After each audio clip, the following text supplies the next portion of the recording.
Teman-teman yang belum pernah mencoba vertical mouse pasti penasaran apa sih spesialnya dari produk ini. Cuman gimmick, apa beneran buat nyaman? Daripada penasaran, akhirnya saya coba salah satu produk vertical mouse dari ProtoArt. Dan bakalan gimana sih rasanya? Yuk kita review bareng-bareng. Halo guys, jumpa lagi dengan Teknoni di sini. Dan ini adalah ProtoArt EM11NL, sebuah vertical ergonomic mouse yang saya pilih karena harganya relatif terjangkau di angka 300 sampai 400-an. Kalau yang lebih mahal banyak sih, kayak Logi atau Keychron. Untuk pilihan warnanya termasuk lumayan banyak. Cuman di sini saya pilih varian yang warna putih silver untuk menyesuaikan setup aja sih.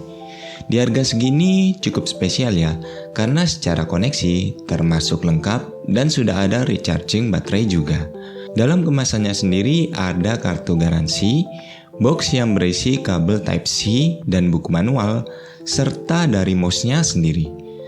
Kesan pertama yang saya lihat, ini kayak capit lobster sih, mirip kayak punya Tuan Crab. Secara desain emang soal selera ya, tapi menurut saya ini termasuk keren sih. Anti-mainstream, tidak seperti vertical mouse kebanyakan. Detailnya sih yang saya suka, cakep banget. Desainnya di sini lebih ke arah mengikuti bentuk tangan yang menggenggam ya.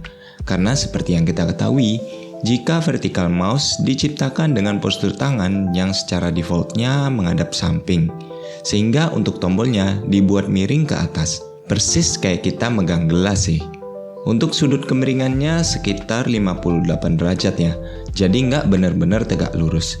Ini termasuk sudut yang oke sih, tengah-tengah antara vertikal dan horizontal. Secara bentuk mouse juga mengikuti bentuk antara ibu jari dan jari telunjuk, sehingga berbentuk lengkungan U seperti ini. Apakah gimmick? Surprisingly setelah pertama kali nyoba, ini termasuk nyaman sih buat digenggam. Dan emang pas banget mengikuti bentuk jari. Untuk tombol klik kiri dan kanan termasuk pas sih di jari saya yang termasuk panjang. Dan saya rasa ini untuk kebanyakan orang masih nyaman ya, dengan size yang termasuk untuk yang medium hand. Scroll wheel-nya juga gampang untuk diraih. Nah di sebelahnya ini ada tombol back dan forward yang masih mudah untuk diraih dan diklik juga. Untuk suara klik kiri dan klik kanannya termasuk silent, namun untuk tombol yang lain ini clicky. Seperti ini dari sound sample-nya.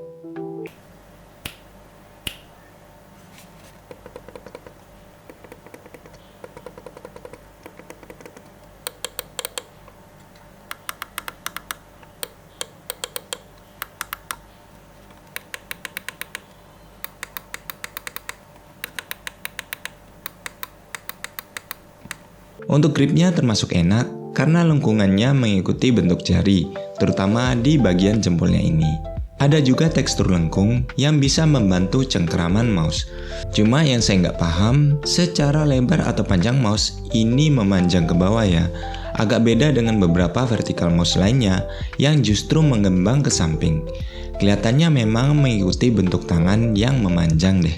Tapi ternyata menurut saya ini bisa berfungsi sebagai bantalan telapak tangan yang bagus sih. Sehingga saya rasa nggak ada masalah untuk dari segi bentuknya.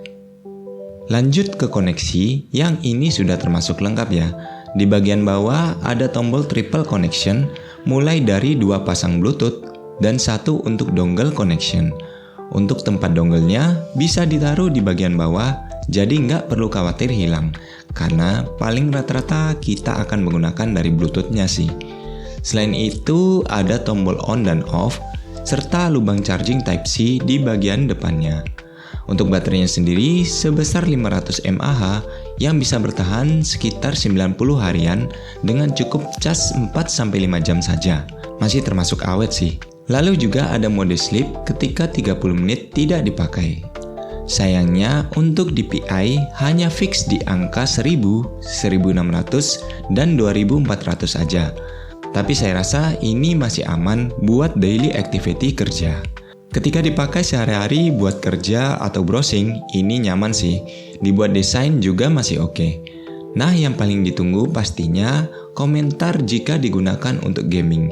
Emang bisa nggak ya? Aslinya sih saya cenderung ogah ya untuk nyoba karena memang ini mouse buat kerja. Tapi nggak ada salahnya ya kita mencoba. Dan ternyata setelah dipakai buat gaming casual, ternyata beneran kurang nyaman. Gimana ya? Bukan pegel, tapi lebih ke arah penyesuaian untuk geser dan perkiraan klik kiri dan kanan mouse. Mungkin soal pembiasaan ya. Tapi tetap sih, saya nggak rekomendasiin setiap vertical mouse jika digunakan buat gaming. Ya meskipun setelah main kita nggak berasa pegel. Jadi saya rasa sesuaikan aja dengan kebutuhan ya guys. Nah kesimpulannya, apakah vertical mouse ini worth untuk dibeli?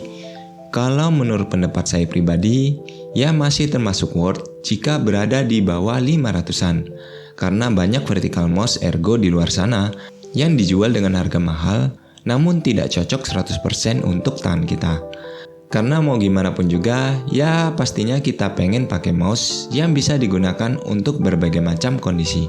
Gimana dengan ProtoArc ini?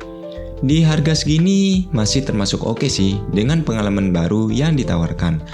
Apalagi ada salah satu influencer di luar sana yang juga merekomendasikan produk ini jika dibandingkan dengan beberapa produk vertical ergo lainnya di harga yang berbeda.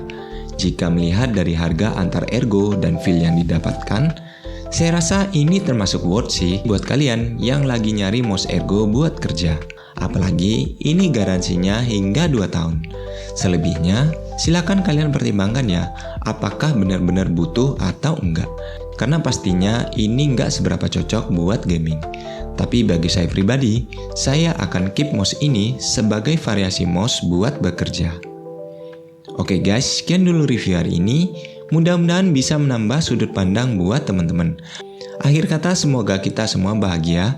Jangan lupa subscribe. Dan kita akan jumpa lagi pada episode berikutnya.